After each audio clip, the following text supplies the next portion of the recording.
Habíamos estado en la clase anterior desarrollando la problemática del funcionamiento del mercado de capitales y vamos a continuar con este tema. Habíamos llegado al punto del funcionamiento de los mercados y sus funciones. Vamos a retomar desde ahí.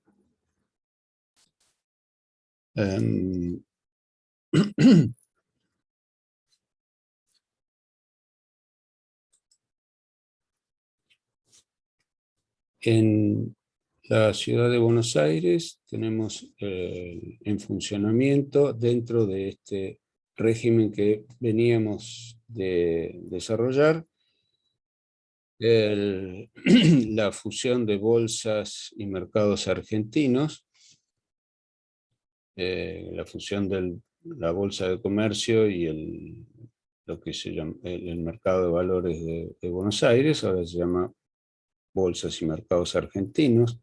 En Rosario existe el ROFEX, que es un mercado donde se conciertan contratos de futuros y opciones.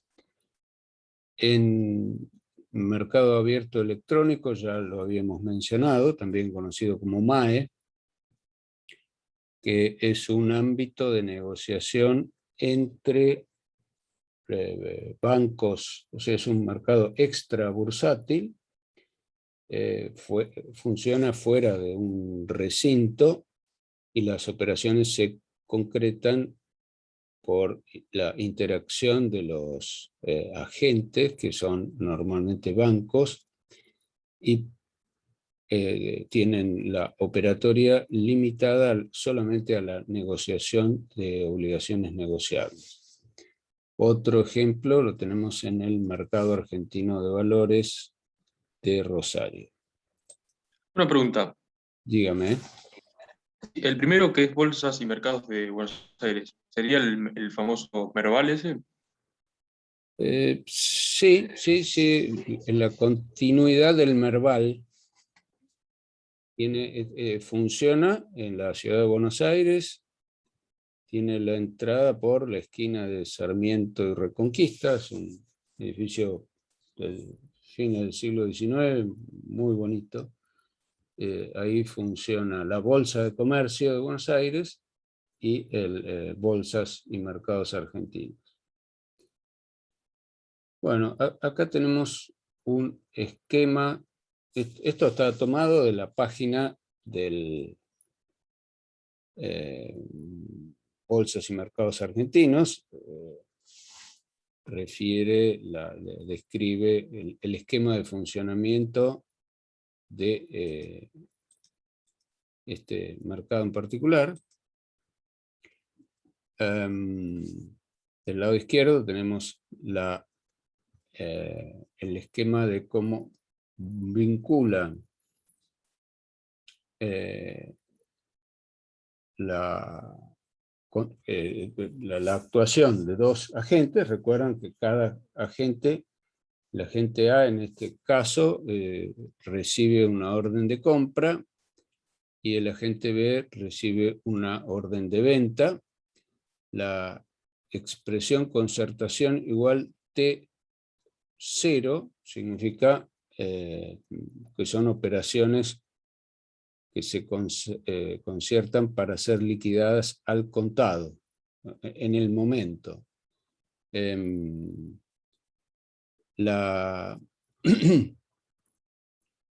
el ejemplo, la operación se concierta por la venta de 100 títulos valores a razón de 2 pesos cada uno, por lo tanto,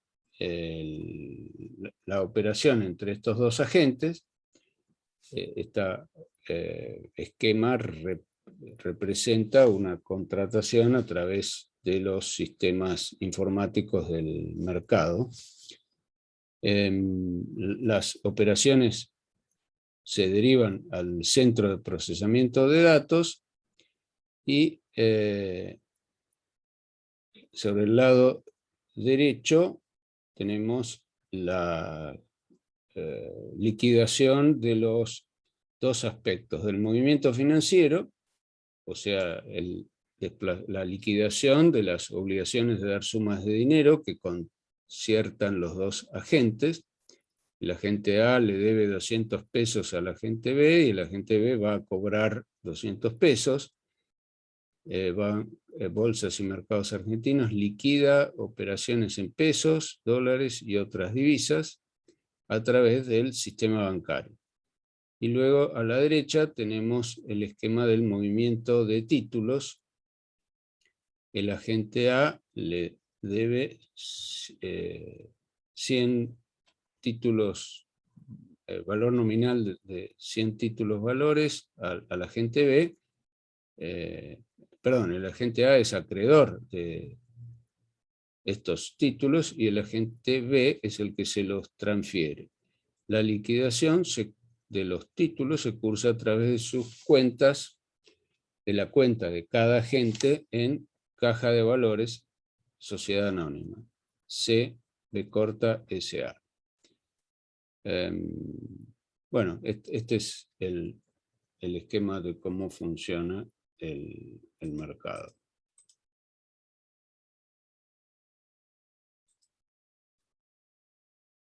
Las distintas operaciones se pueden concertar. Contado se considera T0, que es inmediato, T+1, 24 horas, T+2, 48 horas. Y las operaciones a plazo, las tenemos en esta otra columna de la derecha, pueden ser a plazo firme, operaciones de pase, caución, opciones, préstamos de valores, plazo por lotes y futuro. Más adelante vamos a desarrollar las operaciones en particular.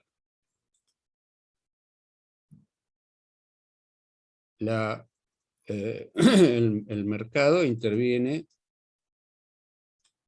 en la concertación de operaciones, fundamentalmente en negociaciones secundarias. Bueno, esta es una captura de pantalla del sitio de Bolsas y Mercados Argentinos, pero no está muy clara. También interviene en colocaciones primarias, que es la puesta en circulación por parte de emisoras, sociedades emisoras, de títulos valores. Hay dos formas de negociación secundaria. El sistema desarrollado por Bolsas y Mercados Argentinos se divide en dos modalidades operativas. Prioridad, precio, tiempo, que es así se llama el modo en que dos agentes conciertan una operación por medios electrónicos mediante un sistema informático denominado Millennium, en el cual rige el criterio de prioridad, precio, tiempo para la interferencia de las ofertas. O sea que el sistema detecta la primera operación en el tiempo en el cual coinciden las propuestas de dos agentes por el mismo precio. Y entonces ahí quedan cerradas las operaciones y se descartan otras ofertas de otros operadores que puedan llegar después en el tiempo. El otro sistema se denomina negociación bilateral a través, y la sigla de denominación es esta CENEBI, en la cual los agentes miembros operan por su propia cuenta, concertando las operaciones mediante tratativas directas. En estos casos, el agente tiene que informar a bolsas y mercados argentinos para que la operación quede registrada, se divulgue, se publique e integre los datos que corresponden a precios y volúmenes de cotizaciones que el mercado publica. Estas operaciones se consideran no garantizadas y entonces no tienen el respaldo del Fondo de Garantía Obligatorio constituida por bolsas y mercados argentinos. Piensen ustedes que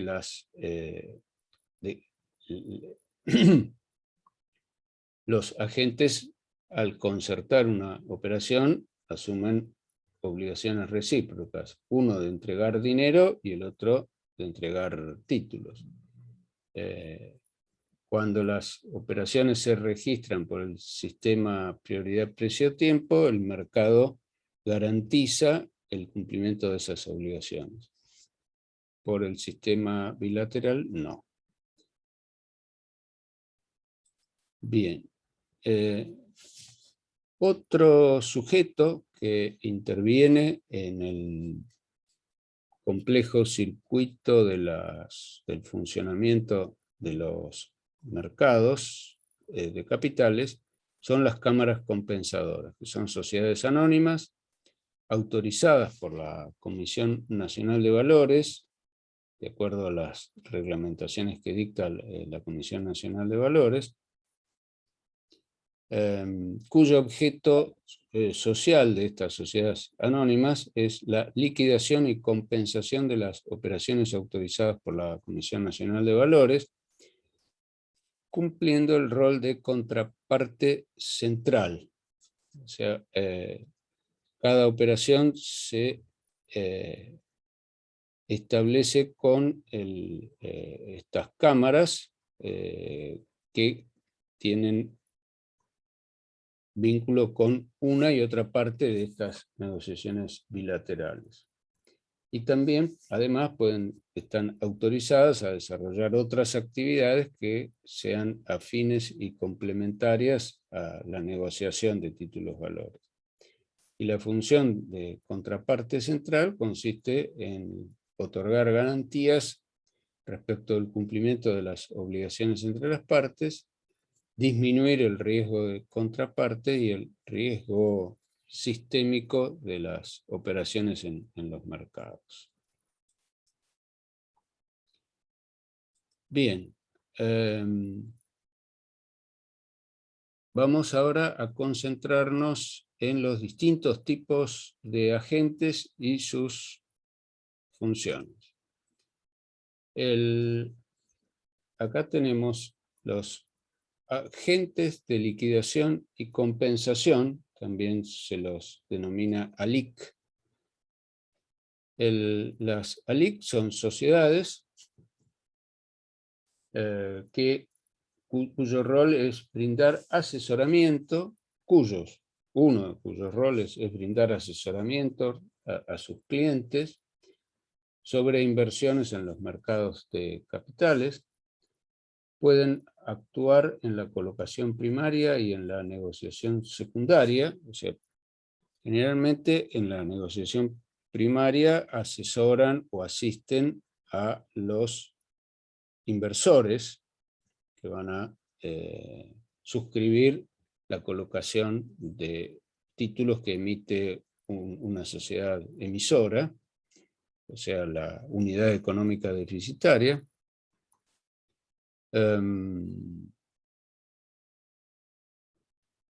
Actúan entonces en estos dos tramos, en la colocación primaria y cuando el inversor decide vender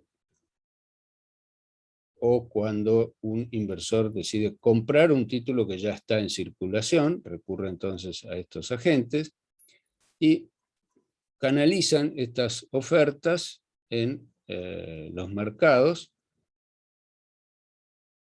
intervienen en la liquidación y compensación de las operaciones concertadas a través de estos sistemas informáticos que administran los mercados, cursan órdenes para realizar operaciones de compra y o venta en el exterior también de instrumentos financieros que cotizan en mercados del exterior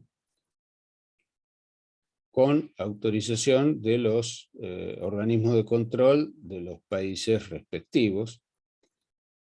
En su vinculación con los clientes, las ALIC podrán operar mediante instrucciones específicas impartidas para cada operación, podrán ejercer la administración discrecional, total o parcial de carteras de inversión a nombre e interés de su cliente, contando para ello con mandato expreso. La fuente normativa del ámbito de actuación de estos sujetos está mencionados en la ley 26831 y luego la Comisión Nacional de Valores dicta normas reglamentarias. Para separar las funciones de estos agentes, que vamos a ver que son varios, a veces es más claro guiarse por lo que las reglamentaciones establecen como limitaciones. En este caso, hay limitaciones para el funcionamiento de las ALIC que consisten en que no podrán realizar actividades de administración discrecional de carteras de clientes. O sea, los clientes no le pueden dejar el encargue de que decidan con esa determinada cantidad de fondos qué valores adquirir y qué valores no adquirir. Esto más bien es propio de otro tipo de operaciones, como los fondos comunes de inversión, que son estructuras jurídicas organizadas para que el intermediario tome estas decisiones por los inversores. Para poder valerse de una ALIC, las decisiones de qué se compra y qué se vende las toma el propio inversor. Por lo tanto, las ALIC no pueden realizar esta tarea de administración discrecional. No pueden disponer de los fondos ni de los valores negociables de sus clientes. Todo eso se maneja, por un lado, los fondos a través del sistema bancario, son transferencias que van de cuenta a cuenta, no quedan fondos en propiedad de los ALIC, y el movimiento de títulos se hace a través de la caja de valores. Tampoco no podrán las ALIC liquidar y compensar operaciones registradas para otro agente de negociación. Agentes de negociación es otro tipo de operador que tiene una función aún más acotada que las ALIC. Entonces, no podrán disponer de los fondos ni de los valores negociables de propiedad de los agentes de negociación, ni de los clientes del agente de negociación, con quienes tengan un convenio para liquidación y compensación de operaciones. O sea que los inversores pueden elegir entre operar con una ALIC o con un agente de negociación que tiene un rol aún más acotado que las ALIC. Hay distintas clases de ALIC. Algunas de estos operadores se los denomina integrales, intervienen en liquidaciones y compensaciones de cartera propia para sus clientes y para agentes negociadores registrados en la Comisión Nacional de Valores. Son responsables del cumplimiento ante los mercados y o cámaras compensadoras de las obligaciones propias, de las de los clientes y de los agentes de negociación. Y la ALIC en sentido propio interviene únicamente en la liquidación y compensación propia y de sus clientes. No opera con agentes de negociación. Luego vamos a ver las funciones de los agentes de negociación, que en principio son similares a las anteriores, pero hay una aptitud operativa más reducida. Brindan asesoramiento sobre inversiones en el mercado de capitales, actúan en la colocación primaria y en la negociación secundaria, ingresando ofertas y o registrando operaciones, cursan órdenes para realizar operaciones de compra y o venta en el exterior de instrumentos financieros que cuenten con autorización por parte de organismos de control de los países que adopten normas de transparencia fiscal, y en su vinculación con el cliente, el agente de negociación podrá operar mediante instrucciones específicas impartidas para cada operación, ejercer administración discrecional total o parcial de carteras de inversión a nombre y en interés de su cliente, contando para ello con mandato expreso, o sea, no pueden asumir estas funciones si no hay una instrucción específica escrita, y no podrán recibir cobros de clientes ni efectuar pagos a estos, recibir, entregar o transferir valores negociables, efectuar custodia de valores negociables, tanto de la cartera propia del agente de negociación o de sus clientes. No podrán custodiar fondos de sus clientes, no podrán liquidar fondos ni valores negociables, tanto sea de clientes como de cartera propia, en forma directa con el mercado o cámara compensadora, ni ser depositantes en agentes de depósito colectivo. O sea, un agente de depósito colectivo dijimos que es la caja de valores, y la caja de valores solamente recibe órdenes de depósito o de ALICs. Otra tercera función de menor, la complementación operativa de los agentes de negociación se da de la siguiente manera. Para recibir cobros, efectuar pagos o transferir títulos deben celebrar contratos con un agente de liquidación y compensación integral, o sea, una ALIC de la clase que vimos que se denominan integrales.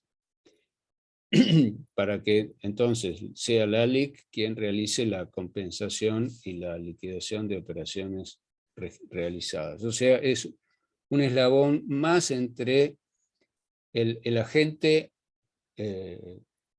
operativo completo, que es la ALIC, y los inversores. Bueno, finalmente tenemos el asesor global de inversiones, funciones también similares, pero vamos a encontrar siempre alguna restricción. Realizan asesoramiento, gestionan órdenes respecto de operaciones y de administración de carteras de inversión con mandato expreso a nombre e interés de sus clientes. El agente asesor global de inversiones tampoco tiene una capacidad operativa propia, sino que él podrá realizar operaciones a través de un agente de negociación, de una ALIC, de sociedades gerentes, de fondos comunes de inversión, y o por medio de intermediarios y o entidades radicadas en el exterior, siempre que se encuentren regulados estos entes del exterior por organismos de control de países que aceptan las normas de transparencia fiscal. Y también constituyen una asistencia importante para asesores, para inversores minoristas. Y otro sujeto más es el agente productor, que realiza actividades de asesoramiento en el ámbito del mercado de capitales y de difusión y promoción de valores negociables autorizados a la oferta pública en la República Argentina y actúan vinculados contractualmente bajo responsabilidad de un agente de negociación, una ALIC o un agente asesor global de inversiones. El agente de producción no podrá constituir domicilio en el mismo lugar que un agente de negociación o una LIC. Tiene que desarrollar, no podrá desarrollar sus actividades en el mismo domicilio que el agente de negociaciones o que la LIC. No podrá utilizar la denominación que corresponde a las otras categorías de agentes, el de negociación o ALIC. No podrá recibir fondos ni valores negociables de clientes o nombres de clientes. No podrá custodiar fondos y o valores negociables de clientes. No podrá actuar como representante de un agente de negociación o de una ALIC. No podrá delegar en terceros total o parcialmente la ejecución de los servicios que constituyan el objeto del contrato suscripto con un agente de negociación o con una ALIC. No podrá utilizar contraseñas o firmas electrónicas del cliente. No podrá gestionar órdenes ni administrar carteras de clientes.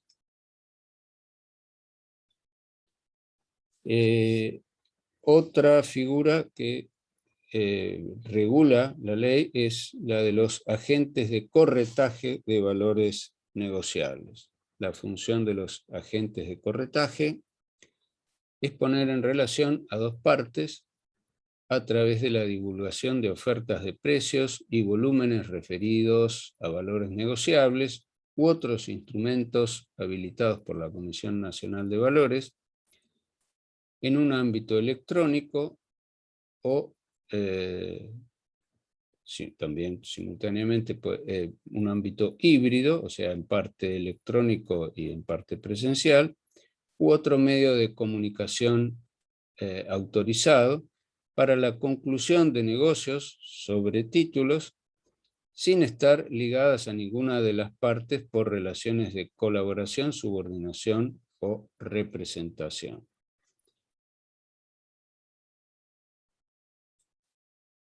Bien, otro sujeto que interviene en este ámbito es el agente de depósito colectivo, que prestan servicios de custodia, liquidación, pago de acreencias de los valores negociables depositados, o sea, si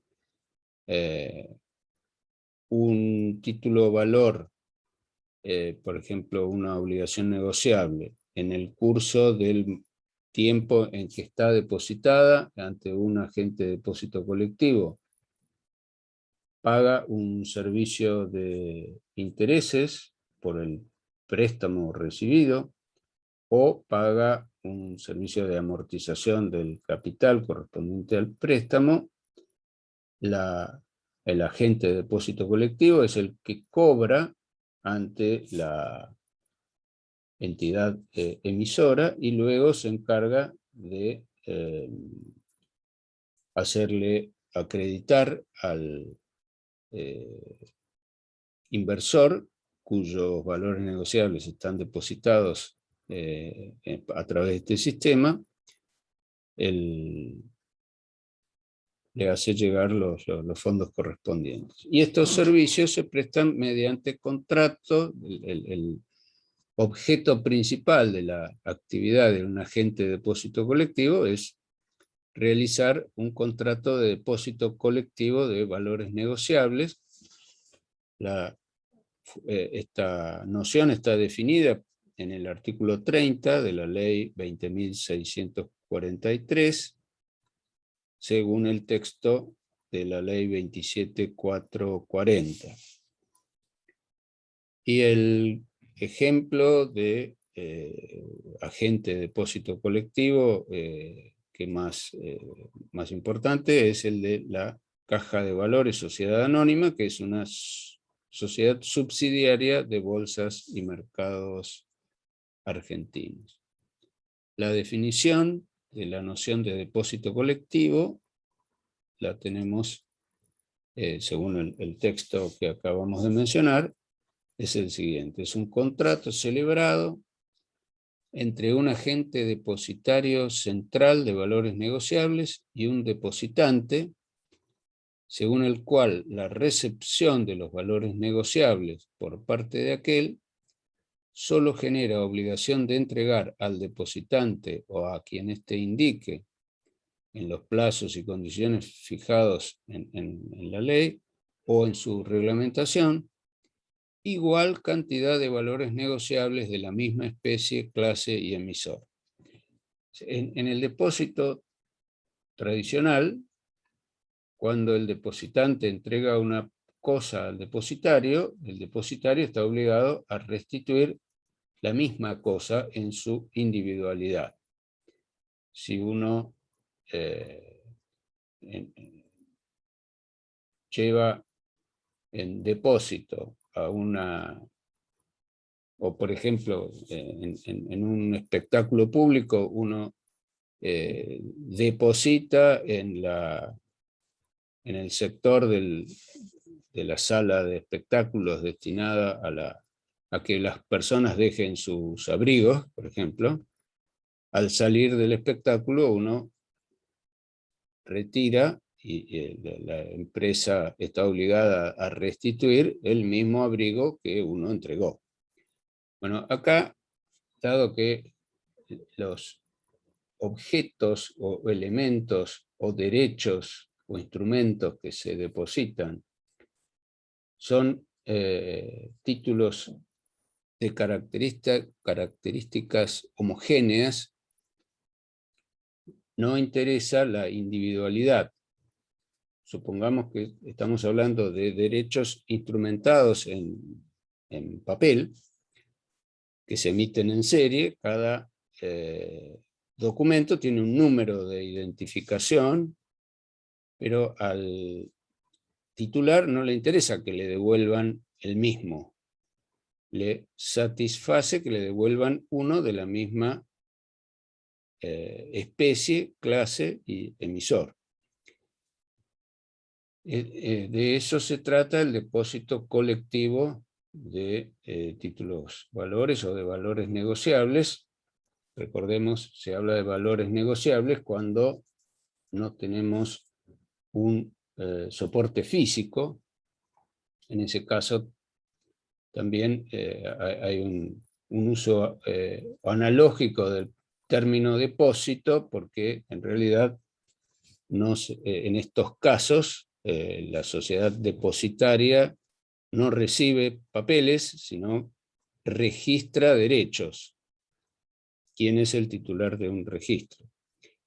Aclaremos también que el que está legitimado para realizar depósitos no es el inversor por cuenta de quien se compraron los títulos valores, sino es el agente que actuó. El agente es el que está legitimado para recibir órdenes del inversor y decidir si esos títulos se quieren retirar en orden a vender o por la razón que fuere. La definición de depositante, en el apartado B de esta diapositiva, es la persona jurídica autorizada para efectuar depósitos colectivos a su orden por cuenta propia o ajena, y que incluye las personas mencionadas en el artículo 32 de la Ley 2643 y aquellas otras autorizadas por la reglamentación de la Comisión Nacional de Valores. O sea que en la caja de valores, en la sociedad depositaria, se abren cuentas a nombre del inversor, pero autorizado a operar en esas cuentas como depositante tiene que ser o un banco o un agente de estos que mencionamos anteriormente. Y agente depositario central de valores negociables es la entidad definida en la Ley 26831 y sus modificaciones, y que tendrá las funciones de actuar como depositario central de valores. Y comitente es el propietario, en la terminología de la ley, es el propietario de los valores negociables que están depositados en el agente depositario central de valores. En cuanto al contrato de depósito colectivo, se establece entre los comitentes, o sea, todos los inversores que suscribieron títulos valores y que están depositados en la caja de valores, la relación jurídica de cada uno de esos inversores es la de una copropiedad indivisa sobre la totalidad de aquellos valores de la misma especie, clase y emisor que se encuentran depositados ante el agente depositario central de valores bajo este régimen. Luego, naturalmente, cada copropietario es titular de una cuota parte, para lo cual deberá tenerse en cuenta el valor nominal de los valores negociables entregados en depósito. El estado de indivisión respecto a la propiedad de valores negociables en el depósito colectivo solamente cesará en los casos contemplados en la ley.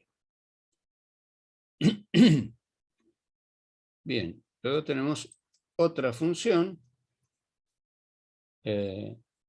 otro rol, que es el de agente de custodia, registro y pago.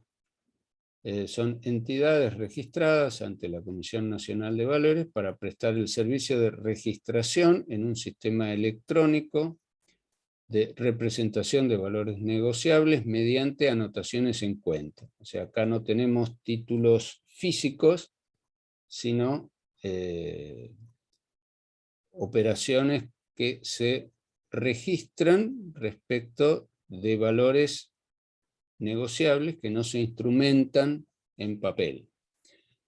Se anotan en cuentas que pueden a su vez prestar estos agentes, también pueden prestar los servicios de custodia y transferencia de valores negociables y pago de dichos valores.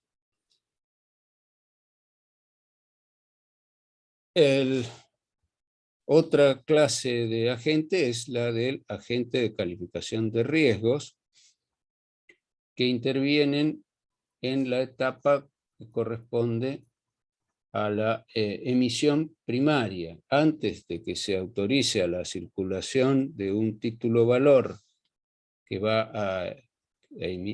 fuera a emitir una sociedad emisora de los valores, o sea, una empresa que necesita financiación y quiere acceder a esa financiación a través del mercado de capitales.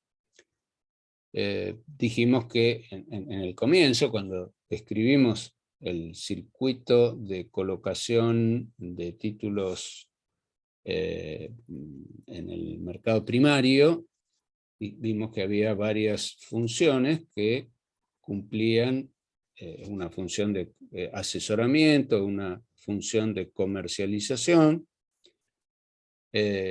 Vimos que también era necesario la intervención de agentes de calificación de riesgo, son entidades registradas ante la Comisión Nacional de Valores para prestar este tipo de servicios de calificación de valores negociables y de otro tipo de riesgos, quedando bajo competencia del citado organismo la realización de actividades afines y complementarias que fueran compatibles con el desarrollo de ese fin. Un ejemplo de actividad complementaria es brindar informes sobre previsiones de mercado, estimaciones de la evolución económica y otros análisis de datos. Mencionamos ya la clase anterior los requisitos de independencia que tienen que tener estos agentes en cuanto no pueden estar en vínculos contractuales con las empresas a las cuales califican el riesgo de sus títulos. Bueno, ¿hay algún comentario que quieran, antes de seguir adelante, quieren hacer alguna observación? Es bastante abstracta esta cuestión, por lo tanto, no quisiera que se pierdan, y si quedó alguna duda, volvemos para atrás. Díganme con toda confianza. Bueno, continuamos entonces con lo que se llama el ámbito de la inversión colectiva. Acá veíamos inversores que cuando quieren comprar quieren comprar títulos, recurren a uno de estos agentes que a su vez actúan afiliados a mercados. Y ahora vamos a ver otra forma de canalizar inversiones, que es lo que se llama el ámbito de la inversión colectiva. Tenemos agentes de administración de productos de inversión colectiva, que pueden ser o bien sociedades gerentes de fondos comunes de inversión. La ley que rige el funcionamiento de los fondos comunes de inversión es la ley 24.083, o pueden ser fiduciarios financieros, que son sujetos definidos por el artículo 1690 del Código Civil y Comercial de la Nación. El fideicomiso financiero es una forma de fideicomiso. El fideicomiso es un contrato por el cual alguien le transfiere a otra persona la propiedad fiduciaria de algún bien. La propiedad fiduciaria significa que el receptor de esa propiedad no puede disponer libremente de ella, no integra su patrimonio, sino esos bienes constituyen un patrimonio separado, cuyo rol es, el rol del fiduciario es administrarlo hasta el cumplimiento de un encargue, una manda, y a la finalización del contrato, o bien devolver esa propiedad al fiduciante, o bien transferirla a un beneficiario. Este rol, en los casos genéricos, pueden realizarlo. Generalmente son sociedades que se constituyen con este objeto, pero también pueden ser personas humanas que cumplan el rol de fiduciario. Para el funcionamiento, para la utilización de la figura del fideicomiso en los casos de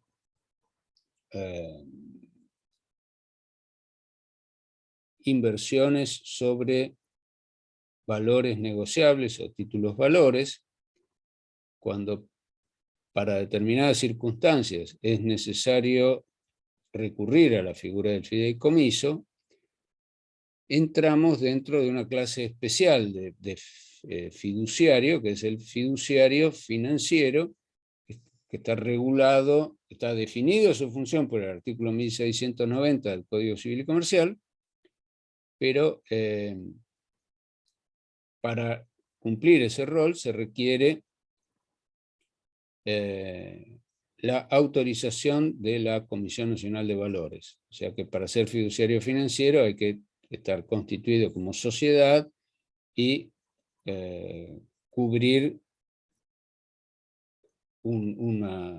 acreditar, tener un capital social mínimo importante.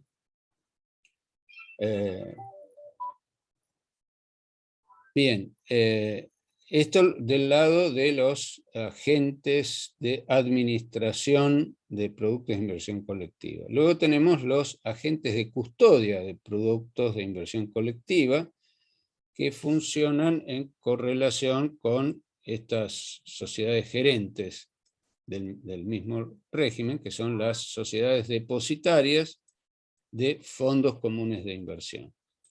Ya vamos a ver qué son. Tenemos entonces los productos que manejan estos agentes de inversión colectiva. Son, por un lado, los fondos comunes de inversión, por otro lado, los fideicomisos financieros.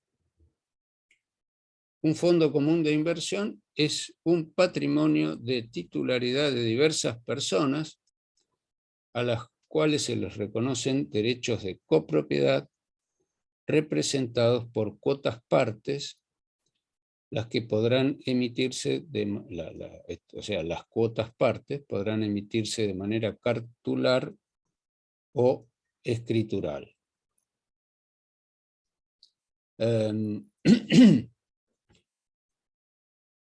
La función de un fondo común de inversión es permitir canalizar a pequeños inversores que no están en condiciones de tomar decisiones en estos ámbitos complejos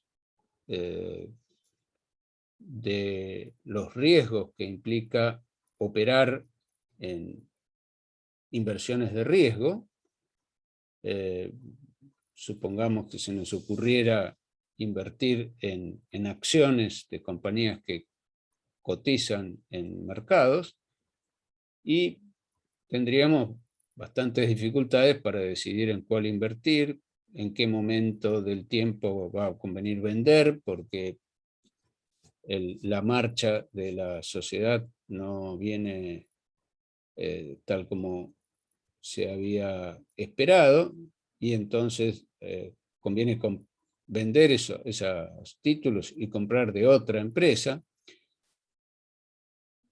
Evaluar los balances que presentan esas empresas es otra tarea para la cual seguramente encontraríamos dificultades, por lo cual tomar la decisión de operar en este terreno implica muchos riesgos para las personas que no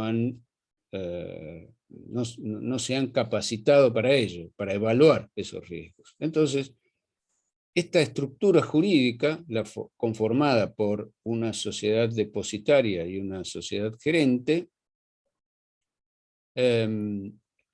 está prevista en la legislación y funciona en los mercados, de manera tal de que la sociedad gerente desarrolla un programa de inversiones acorde a las distintas preferencias de sus clientes, o sea, clientes que quieren invertir en un rubro determinado, pero, como decíamos recién, no está en condiciones de evaluar cuáles son las mejores empresas para invertir en ese rubro,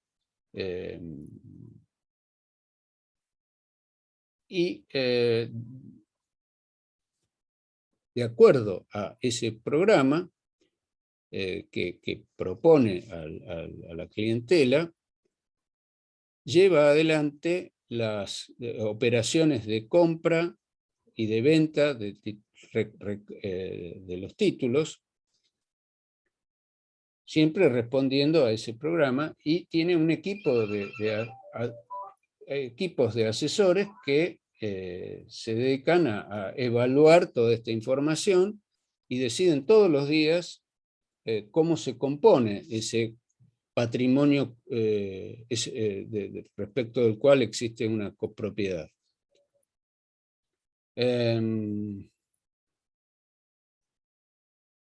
Los fondos entonces no quedan en titularidad del... no los administra la sociedad gerente, sino que los administra la sociedad depositaria. Es un sistema complejo. Los dueños de los títulos son los inversores, pero las decisiones de cuál se compra y cuál se vende la toma la sociedad gerente, y la disponibilidad jurídica, las órdenes de comprar y de vender y la cobranza de los fondos se realiza a través de la sociedad depositaria. Esto es el producto financiero Fondo Común de Inversión.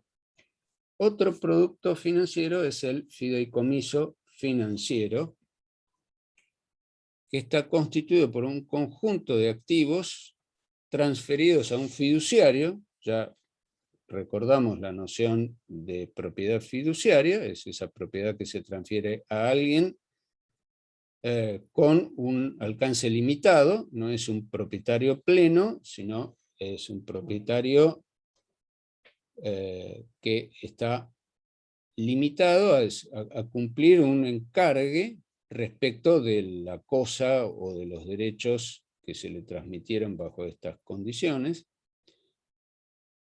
y que estas cosas o estos derechos constituyen un patrimonio separado. Eso es un fideicomiso. Entonces, un fideicomiso financiero es un conjunto de activos transferidos a un fiduciario para cumplir con una manda, a la finalización del cual será transferido el beneficiario, en el cual el fiduciario es o bien una entidad financiera o bien una sociedad autorizada por la Comisión Nacional de Valores para actuar de esta manera. Bueno, la actuación de los operadores que actúan en el mercado de valores está sujeta a reglas que contiene esta ley 26.831. La ley contiene disposiciones que se aplican a emisores, agentes registrados e inversores, o sea, estos son los sujetos comprendidos en el ámbito de actuación de los operadores del mercado de capitales. Entonces, reitero, emisores son las sociedades, unidades económicas deficitarias. Agentes registrados son sujetos que van a unir a las partes, pero no van a asumir obligaciones respecto de los títulos valores. Los títulos valores van a ser obligaciones asumidas por los emisores, y los inversores son las unidades económicas superavitarias que entregan los fondos a las sociedades emisoras. Para los tres tenemos reglas en la ley 26.831. Esas reglas las tenemos en los artículos 99 a 100, en lo que se refiere a obligaciones de informar. Cada uno de los operadores en el ámbito que les toque están obligados a brindar información sobre hechos relevantes que puedan interferir en las decisiones que toman los otros agentes. Tienen un deber de reserva, esto está establecido por los artículos 101 a 103,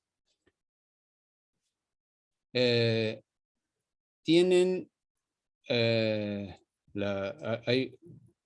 están obligados a someterse a una auditoría de sus estados contables, los que están funcionando dentro de este régimen, tal el caso de los artículos del artículo 104 de la ley, y están sometidos a la obligación de cumplir con una obligación de publicidad diaria. Esto está establecido en el artículo 111 de la ley.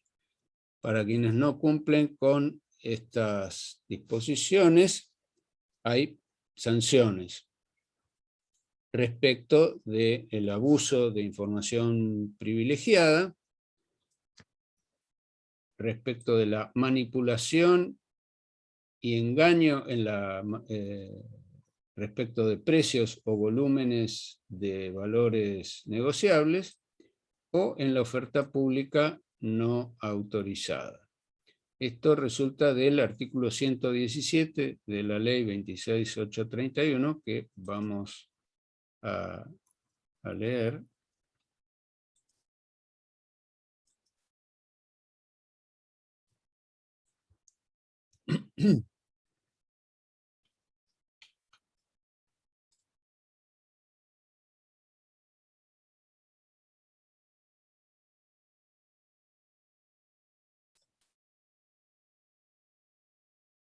Tenemos la definición de abuso de información privilegiada.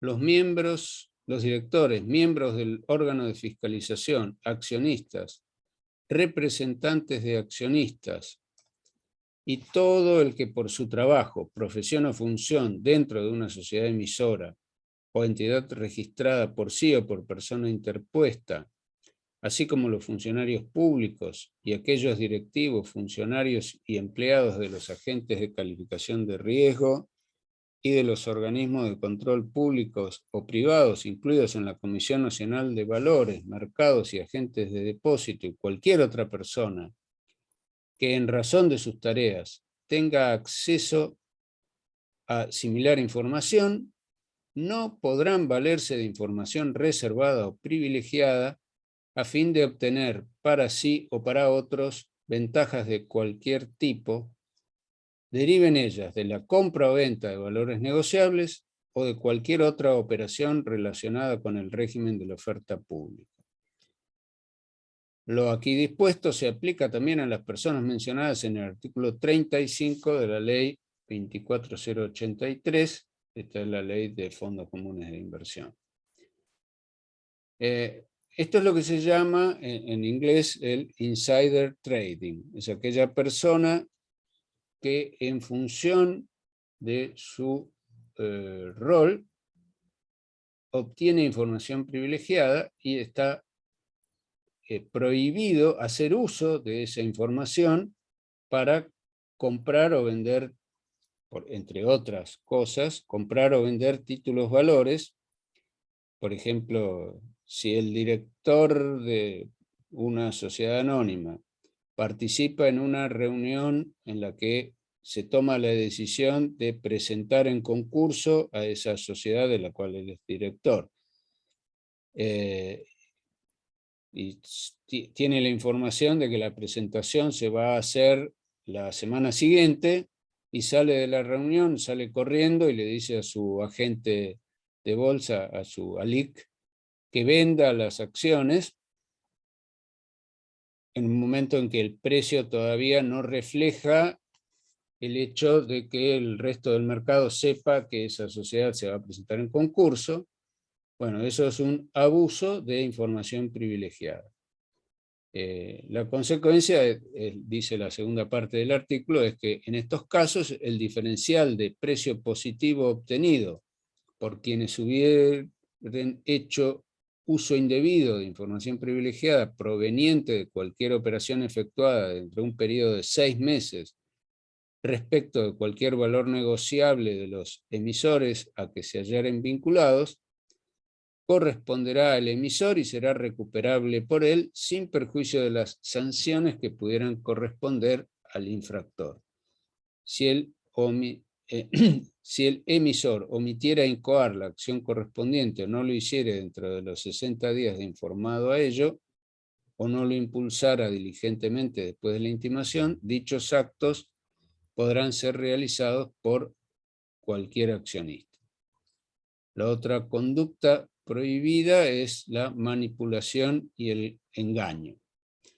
Los emisores de agentes registrados, recuerden, es la denominación genérica que comprende a todos los tipos de agentes que venimos de analizar.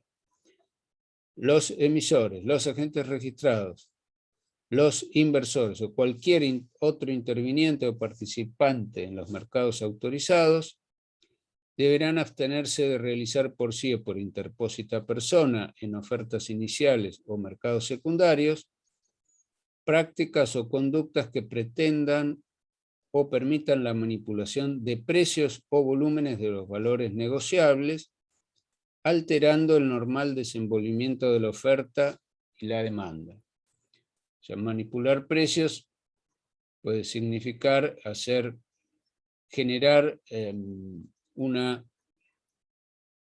impresión equivocada respecto de la situación en que se encuentra un determinado papel, un determinado derecho, un determinado título, que puede mover a otros operadores del mercado, o sea, a otros inversores, a realizar operaciones sobre la base de esa información que al resultar errónea, más adelante puede ocasionarle perjuicios.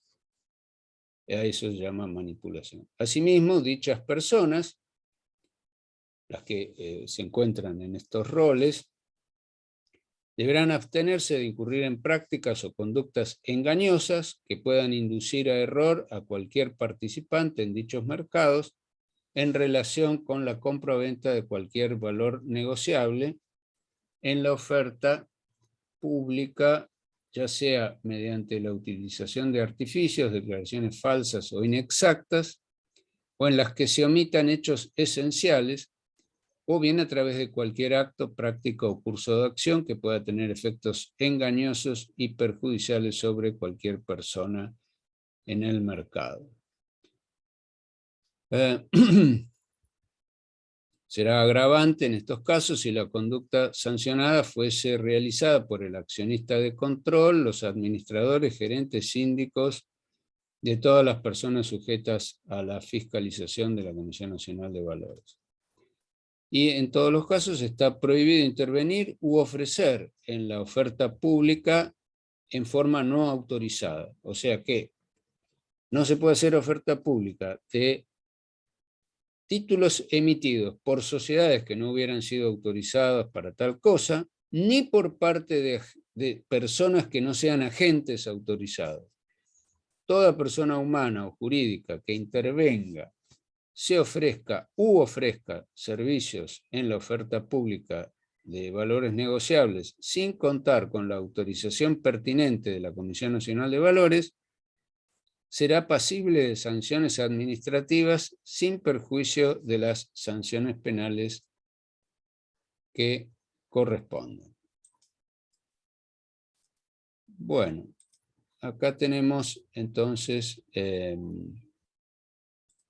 descrito todo este circuito de la financiación a través del mercado de capitales. Vamos a repasar esto que hemos visto desde el rol de la empresa deudora. Vimos que acá intervienen también inversores, que son unidades económicas superavitarias, que quieren ahorrar, quieren obtener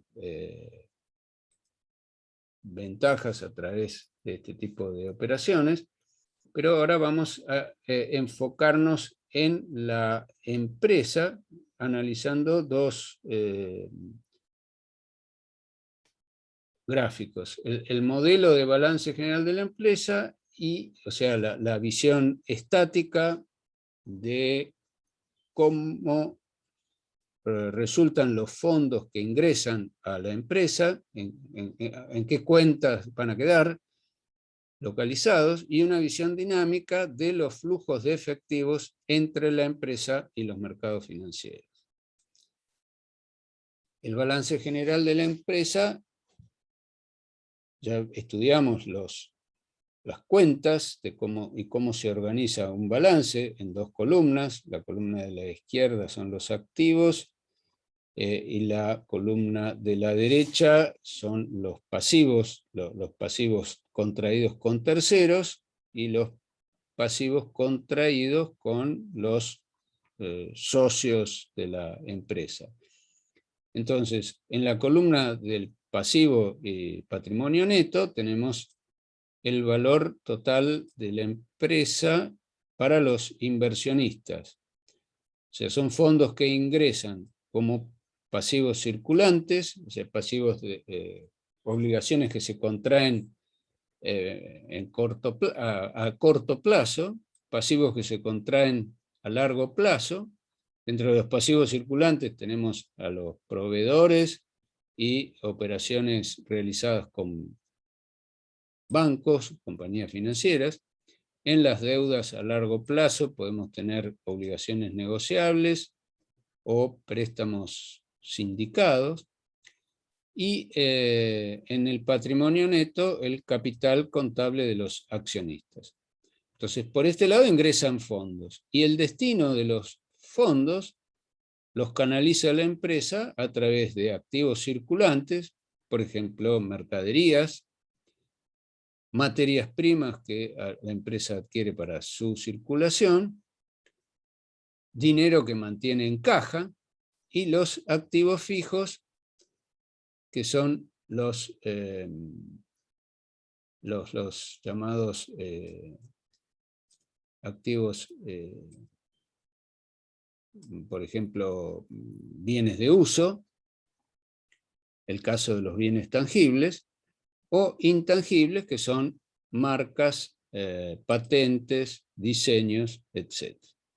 Y en lo que hace a la visión dinámica de los fondos, la relación de circulación de los fondos entre los mercados y la empresa, en la columna derecha tenemos los mercados financieros, de donde la empresa obtiene fondos.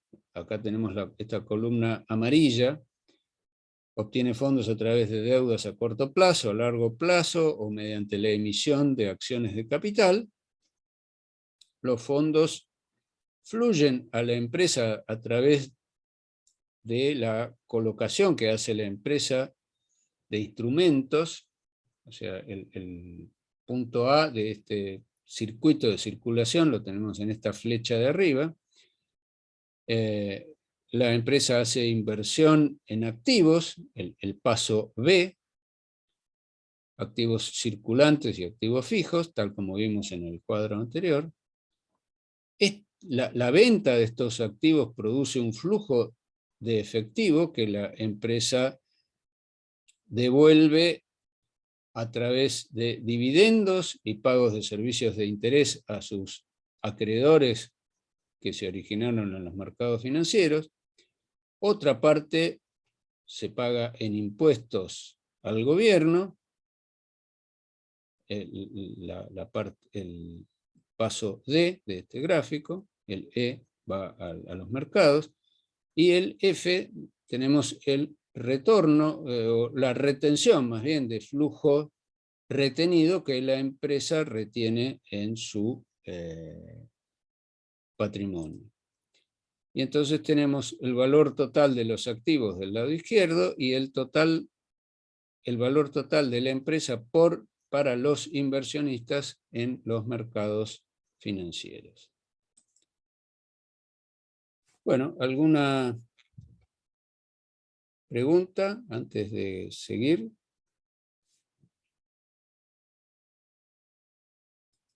Bueno, vimos ya entonces el aspecto operativo, los sujetos, las reglas a las que están sujetas los operadores de estos mercados, tanto del mercado financiero como del mercado de capitales.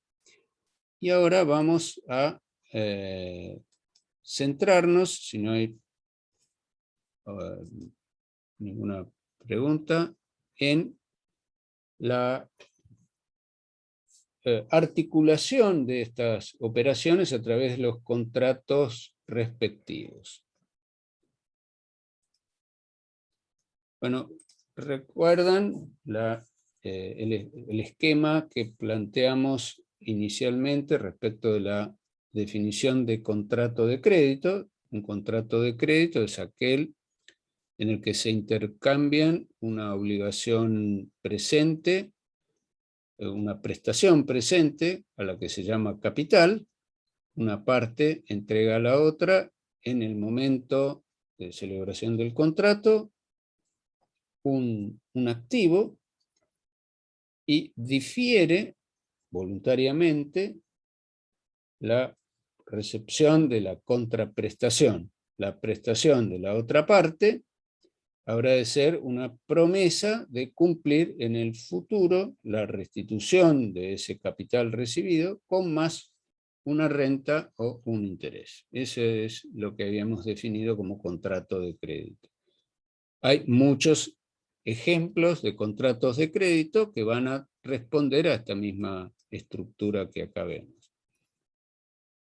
Las prestaciones que se intercambian, dijimos que era una prestación presente, como que puede consistir en dinero, como es el caso de los contratos de mutuo, como operaciones donde el objeto del contrato es la entrega de una suma de dinero. Lo mismo en el caso del depósito. Tenemos en el depósito bancario, tenemos también entregas de dinero. La diferenciación entre un mutuo y un depósito fundamentalmente está dada por el sujeto que recibe. Ya vamos a ver, hay algunas opiniones encontradas sobre este punto, ya vamos a volver sobre esto. En un contrato de suscripción de acciones también el objeto del contrato es dinero.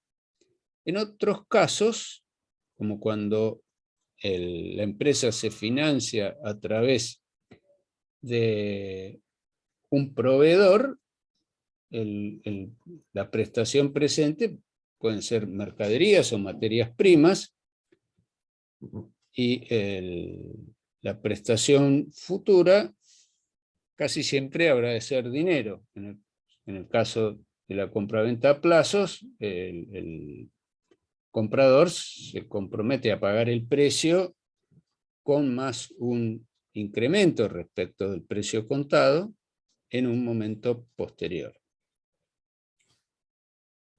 Entonces, la prestación futura está integrada por la prestación originaria más el interés.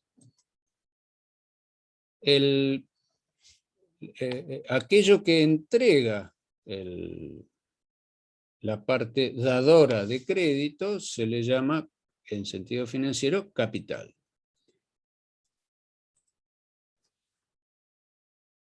Y dadas las particularidades que presenta el dinero, que normalmente es el objeto de estos contratos, es importante reflexionar un momento sobre esta cuestión. En primer lugar, el dinero no existió siempre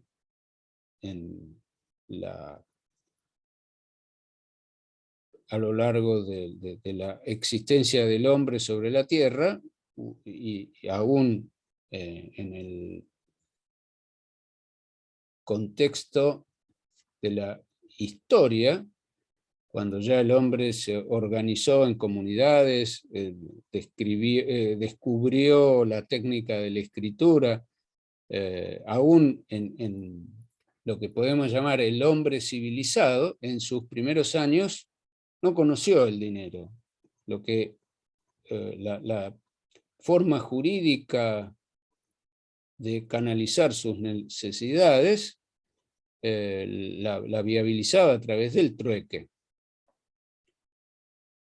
En un momento dado de la vida de estas comunidades aparece un elemento al que se va a llamar dinero, que tiene la aptitud de satisfacer necesidades a través de 2 contratos de compraventa entre 3 personas. O sea, todo aquello que antes estaba limitado a que se diera la circunstancia de que la persona que necesitaba de determinados bienes, por ejemplo, zapatos, para poder intercambiar zapatos con el que necesitaba zapatos, tenía que encontrar que el que tenía zapatos tuviera la necesidad de aquello que el necesitado de zapatos pudiera ofrecerle a cambio. Entonces, el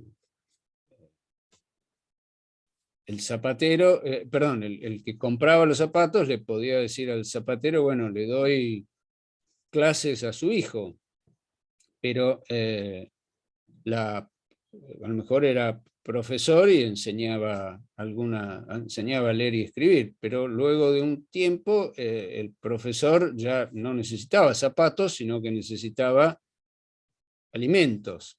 Bueno, obviamente esta restricción del encuentro y la convergencia de necesidades recíprocas limitaba significativamente el desarrollo de las transacciones.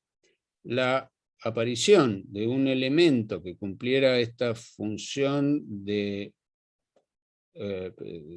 brindar utilidad a todas las personas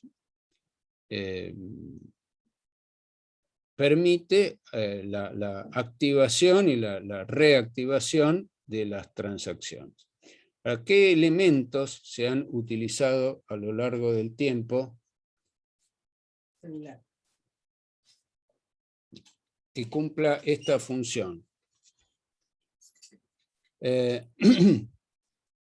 Bueno, en una primera etapa del tiempo son objetos físicos sin valor intrínseco, pero han debido cumplir la función de la fácil transportabilidad. Entonces, si nos remontamos en el tiempo, vamos a encontrar que uno de los primeros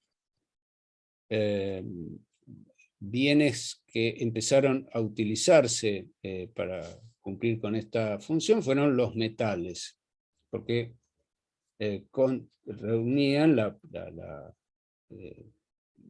característica de que eran fácilmente transportables.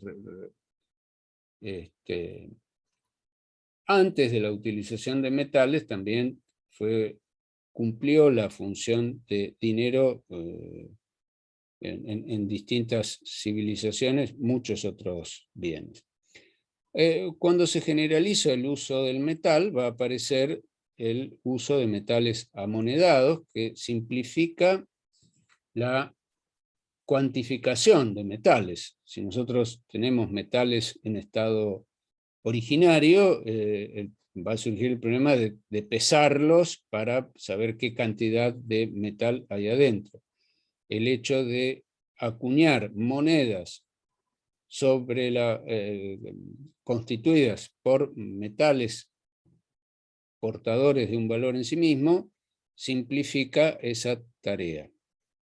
La etapa siguiente, en la formación de lo que, en el desarrollo de la noción de lo que hoy llamamos dinero, va a consistir en tomar cuenta de que no es siempre necesario andar con el dinero encima, sino que a veces el dinero puede quedar depositado ante una persona que le emite un recibo al depositante y luego va a generalizarse la práctica de utilizar los recibos del depósito como elemento para transferir la titularidad sobre esos depósitos y monedas, de manera tal que cuando yo voy a comprar una mercadería, no voy a necesitar entregar el metal, sino va a ser suficiente que yo le ceda a otro ese recibo y que el que me vende la mercadería sea el que esté autorizado a retirar las monedas del depositario. Así es que van a aparecer los billetes convertibles en monedas o metales, hasta que ya mucho más acá en el tiempo, entrando al siglo XX, va a terminar por desaparecer la convertibilidad de los billetes y el dinero va a transformarse en un activo exclusivamente fiduciario. O sea, el valor de los billetes no va a estar dado por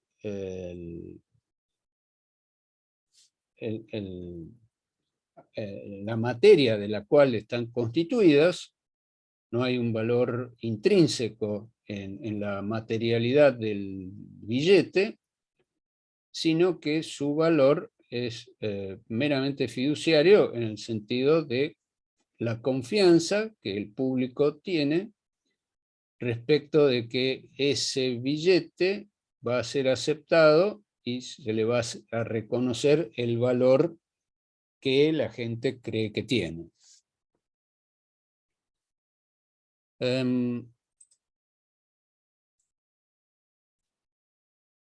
Esta noción que se ha ido abstrayendo al correr del tiempo nos permite diferenciar dos nociones de dinero. Una en sentido jurídico, que es lo que la ley define como tal.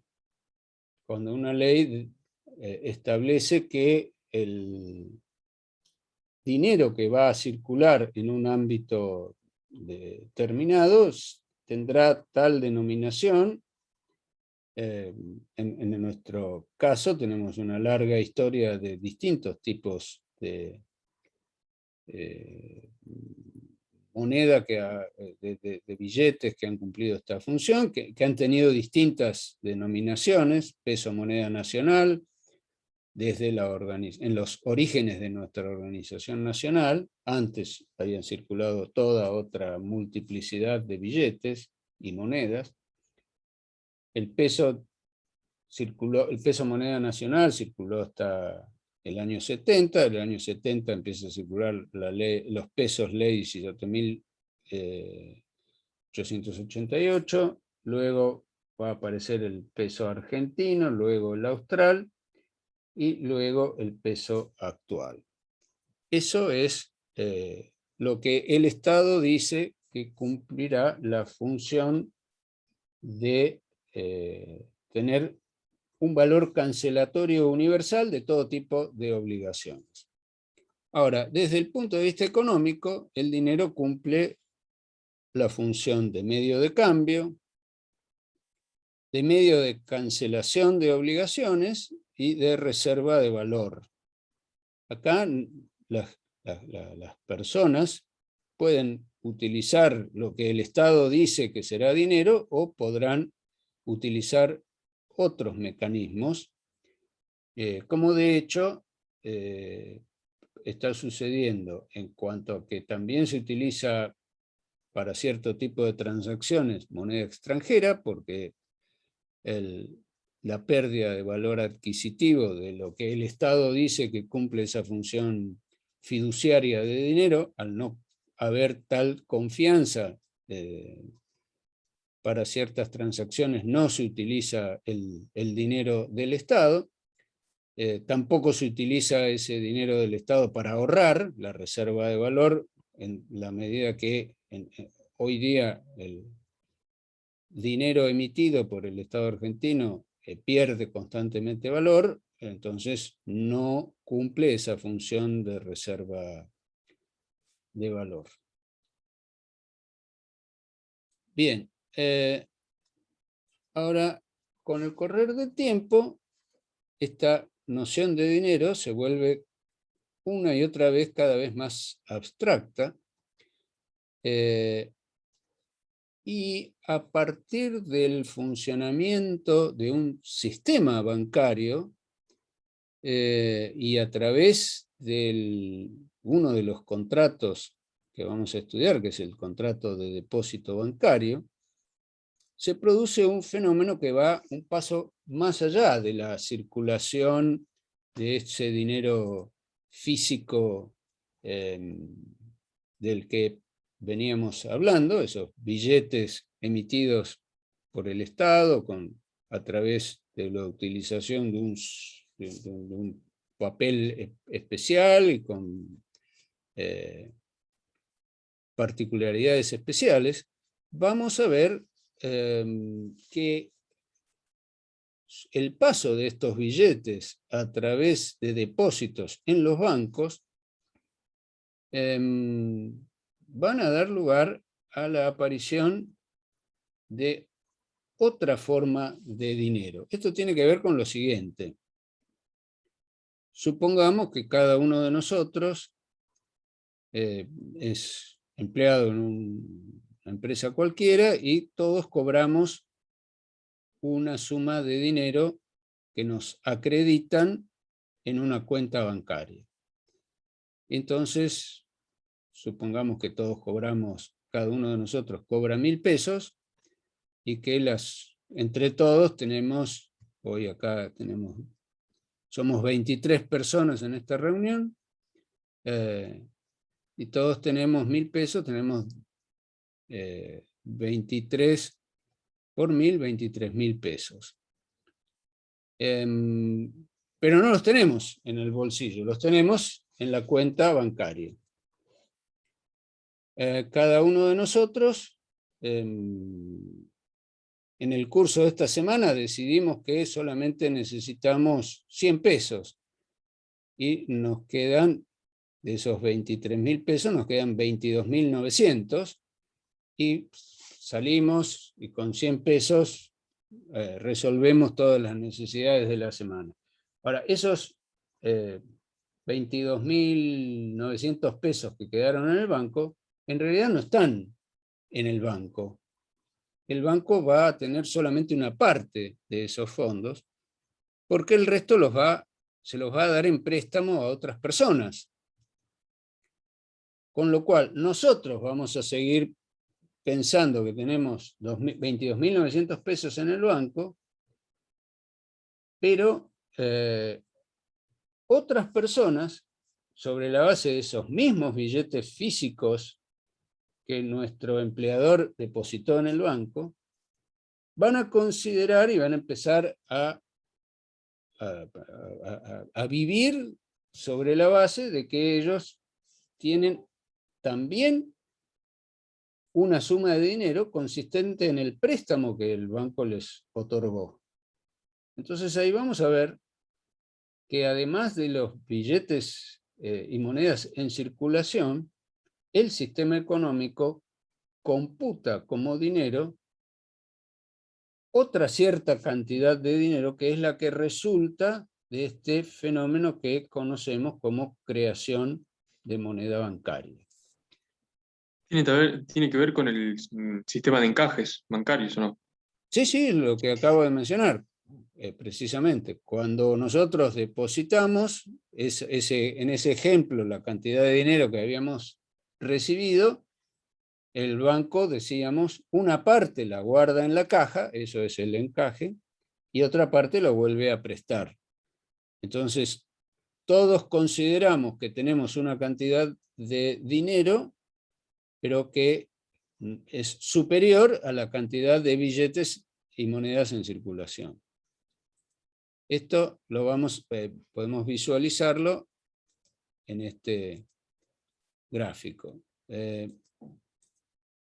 Tenemos un banco que recibe un depósito de 1.000 pesos y en su cuenta registra 200 que guarda en reserva y 800 que se los presta a otra persona. Y registra como obligación 1.000 pesos. Este es el balance inicial del banco que recibe un depósito de 1.000 pesos.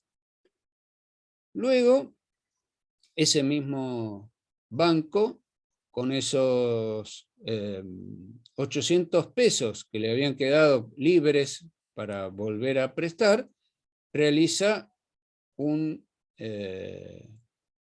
le acredita a su cliente un préstamo por 800 pesos que lo registra como un depósito, porque se lo acredita en la cuenta, no se lo paga en efectivo, se lo acredita en una cuenta, y de los 800 pesos que prestó, vuelve a realizar la misma cuenta, mantiene 160 en reserva, en caja, y vuelve a realizar un préstamo por 640 que va a acreditar en otra cuenta, y así sucesivamente. Entonces, acá vemos cómo de un depósito original de 1.000 pesos, se va a generar, la columna de la izquierda, se va a generar nuevos créditos por valores decrecientes, suponiendo que la reserva, o sea, el porcentaje del encaje sea de 200 pesos, tenemos tres columnas. La del depósito inicial, la de los préstamos que se generan con ese depósito y las reservas que en forma decreciente a lo largo de las sucesivas operaciones que se pueden realizar por parte del mismo banco o por otros bancos del sistema. Entonces, de los 1.000 pesos iniciales y a lo largo de 10 operaciones en el mismo banco o en otros bancos, los 1.000 pesos físicos van a representar dinero en circulación por valor de 4.463, suponiendo que el porcentaje del encaje fuera del 20%. Y esos depósitos van a generar préstamos por 3.570 pesos y en realidad en el banco solamente habrán, en los bancos, en el sistema bancario, solamente habrán quedado 892 pesos con 63 centavos. Entonces ahí tenemos lo que se conoce como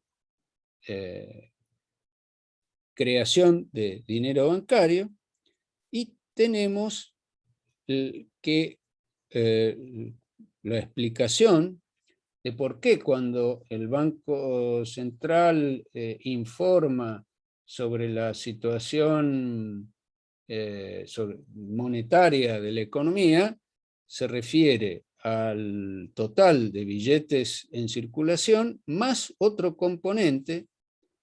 Ese componente monetario se conoce como M1.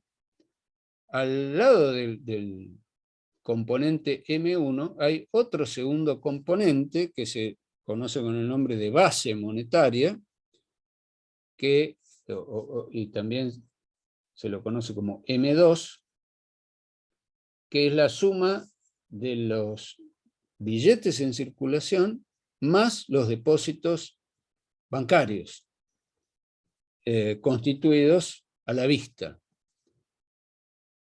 Y entonces ahora tenemos otra forma de dinero, porque en realidad no solamente es dinero el billete, sino también es dinero aquello que nosotros tenemos depositado en el banco. Pero aún se está produciendo en nuestra economía, en las economías de los países modernos, otra evolución aún posterior a esta, que es el desarrollo de lo que se conoce como finanzas descentralizadas, que resultan de la aparición de sujetos que en la jerga en inglés se los conoce como fintech, de tecnología financiera, viene esta palabra, que son los servicios financieros prestados sin la intermediación de los bancos. O sea, los bancos tienen el monopolio de la creación de moneda bancaria a través de la recepción de fondos en cuentas a la vista y la posibilidad de realizar préstamos con el excedente de aquello que están obligados a conservar en caja, pero al lado del rol que cumplen los bancos, que son intermediarios financieros, aparece la posibilidad de la intervención de otros sujetos que prestan servicios entre partes. Un ejemplo es de Mercado Pago, por ejemplo. Es decir, vamos a ver, servicios financieros relacionados con los pagos y servicios financieros que han venido a tener otra función. Lo relacionado con los pagos es, por ejemplo, la aparición de empresas que prestan este servicio de realizar, que nos permite realizar pagos sin la utilización de dinero físico y que se utiliza para transacciones a través de sistemas electrónicos a distancia, donde el comprador y el vendedor no se encuentran presentes, sino que pueden canalizar los pagos a través de estas empresas intermediarias. El Banco Central ha regulado en el año 2020, por primera vez, el funcionamiento de estos proveedores de servicios de pagos. Tenemos las circulares del Banco Central, Comunicación A 6859 y 6885 de enero del 2020, que obliga a estas empresas, Mercado Pago, Modo y otras similares, a registrarse y están sometidas a ciertos restricciones operativas que ha decidido imponer el Banco Central. Recordarán ustedes que el artículo 3 de la ley 20.526 facultaba al Banco Central a regular la actuación de aquellos sujetos que aún sin realizar intermediación financiera fueran, por el volumen de sus operaciones, susceptibles de estar en la situación de controlarlos, porque pueden afectar el funcionamiento de la economía en general. Pero, además, este fenómeno de las finanzas descentralizadas, además de afectar el sistema de pagos, han venido a dar lugar a la aparición de otro fenómeno muy reciente, que es el de las criptomonedas o mecanismos de representación digital de valores. Valores que son tales en la medida que las partes les reconocen esa cualidad. Bueno, ¿qué son las criptomonedas? No son dinero legal, no son dinero en el sentido de cumplir con la definición jurídica de dinero, que dinero es lo que el Estado dice que es, sino que funcionan como dinero, cumplen algunas de las funciones económicas del dinero. Supone que, eso sí, que tiene que haber aceptación por el receptor. No hay una autoridad central que regule la emisión de estas monedas, sino que son valores que cumplen tal función entre las dos personas que les reconocen esa cualidad. No son cosas, son bienes, son derechos, y funcionan sobre la base de un sistema operativo.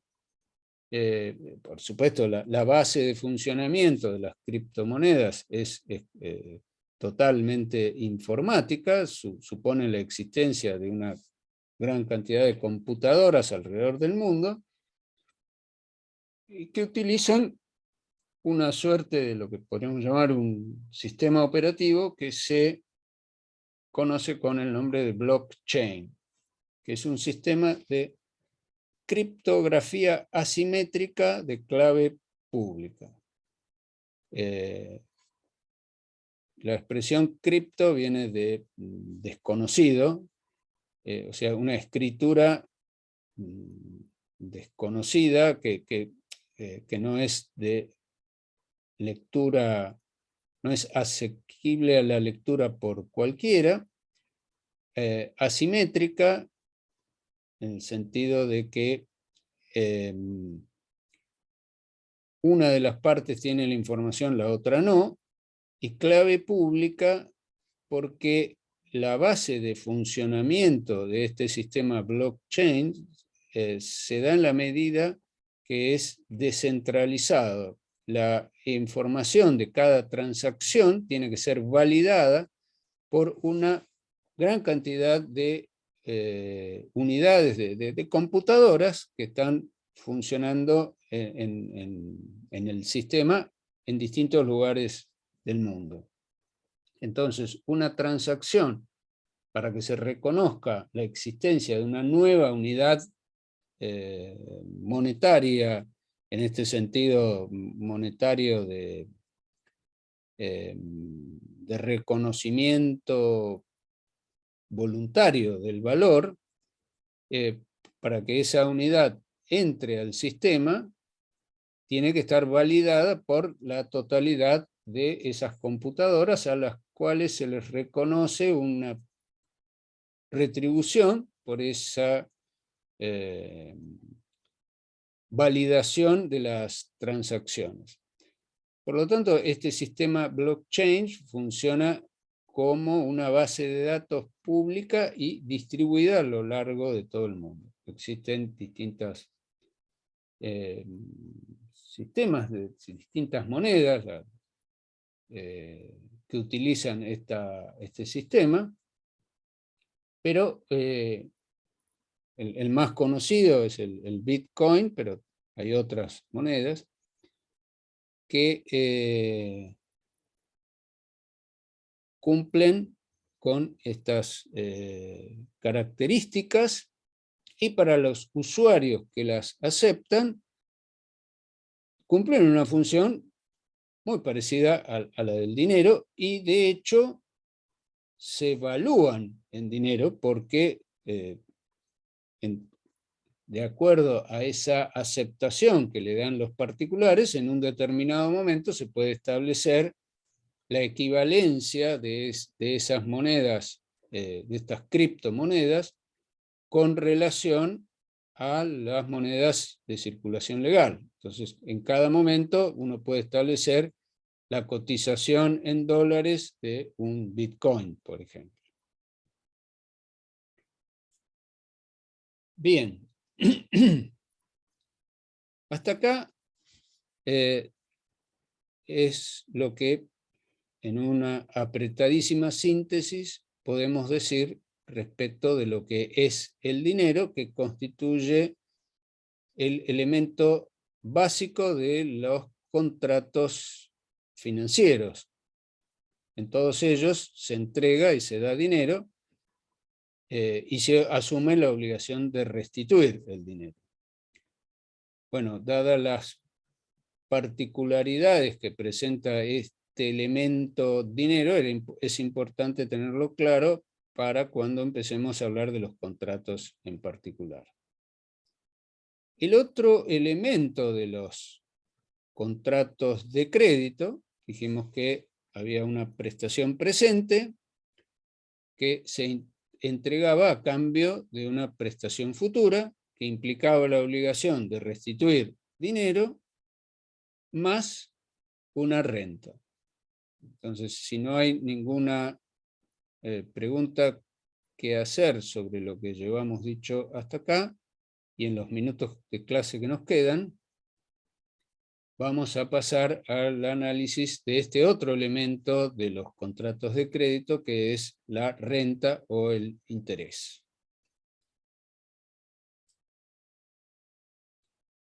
El interés es un elemento que ha traído muchísimos problemas para su comprensión. A lo largo del tiempo, en los primeros orígenes de la historia, desde que tenemos escritura, tenemos registro de la existencia de transacciones donde se pactaban intereses. Pero en la antigüedad esto surgió como algo más o menos natural, pero no se desarrolló una teoría que permitiera explicar y entender la razón de por qué esa prestación adicional al capital. No obstante ello, en los registros históricos que nos quedan, como la civilización babilónica, la civilización hindú, entre los griegos y entre los romanos, encontramos registros de que existían prácticas del cobro de intereses. En tiempos tan antiguos como el 1700 a.C. aproximadamente, como el Código de Hammurabi, o 1300 como las leyes de Manu, o las leyes de Solón, en los años 600 a.C., o la ley de las 12 tablas de los romanos del 450 a.C. Sin embargo, los pueblos que no tuvieron un gran desarrollo comercial, como por ejemplo los hebreos, vamos a ver que en los textos del Antiguo Testamento, o sea, los libros reconocidos como sagrados por la religión hebrea, y dado que el cristianismo resulta o nace en el seno de la civilización hebrea y va a adoptar como textos sagrados originarios los mismos que lo eran para el pueblo hebreo, surge en Occidente, que luego adopta la religión cristiana, la diferenciación entre los textos que venían de los hebreos, a los que se llaman Antiguo Testamento, y se va a llamar Nuevo Testamento a los textos originados después del nacimiento de Cristo. Bueno, dentro de estos textos vamos a encontrar el registro por primera vez en la historia, de la prohibición de intereses en razón de las dificultades que en las comunidades que no le daban un uso reproductivo al dinero, implicaba tener que pactar intereses. En los pueblos comerciales, tal como sucede hoy en la vida moderna, cuando alguien cuando un operador, con un sujeto que desarrolla una actividad económica de tipo reproductivo, toma dinero prestado, obtiene los fondos para pagar la retribución de ese préstamo, del uso reproductivo que le dio, porque con ese capital que recibió, compró mercaderías, le agregó valor, las vendió a un precio mayor y de ahí obtiene los fondos para devolver los intereses y quedarse con una ganancia. En los pueblos que no tenían un desarrollo comercial, aparece el problema de los conflictos que generaba entre miembros de una misma comunidad, que solamente pedían dinero prestado, generalmente para resolver una emergencia, y que no le daban un uso reproductivo al dinero. A la hora de devolverlo, pagar intereses agravaba la situación que había dado origen. Entonces, por primera vez va a aparecer la prohibición de prestar dinero entre los miembros de la comunidad. No existe, no existió en tales reglas la prohibición de prestar a terceros. Esto va a ser luego fuente de distintos problemas y conflictos. Uno de los textos que va a dar origen a la idea de prolongar en el tiempo esta prohibición y extender, más allá de las razones que le habían dado origen en el pueblo hebreo, a la prohibición del préstamo de interés entre miembros de la misma comunidad. En los evangelios que relatan la vida de Cristo, va a aparecer un texto reflejado en el Evangelio de San Lucas, que dice así, dice: si amáis a los que os aman, ¿qué mérito tendréis? También los pecadores aman a quienes los aman. Y si prestáis a aquellos de quienes esperáis recibir, ¿qué mérito tendréis? También los pecadores prestan a los pecadores para recibir de ellos otro tanto. Pero vosotros, amad a vuestros enemigos, haced el bien y prestad sin esperar remuneración. Así será grande vuestra recompensa y seréis hijos del Altísimo, porque Él es bueno para los ingratos y perversos. Bueno, este texto, con el correr del tiempo, fue interpretado en el sentido de una prohibición para prestar a interés, cuando, bien entendido en su contexto, en realidad implica un mandato de caridad. No es una reflexión que esté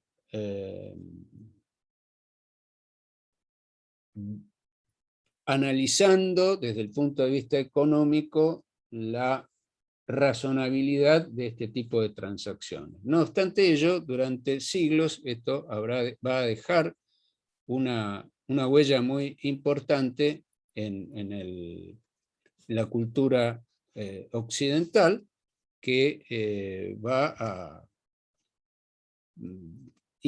tener implicancias muy serias, muy marcadas en nuestra cultura.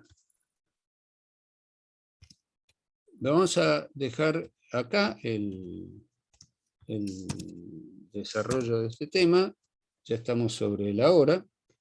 Si hay alguna pregunta que quieran hacer, vamos a tratar de contestarla. Ustedes me dirán.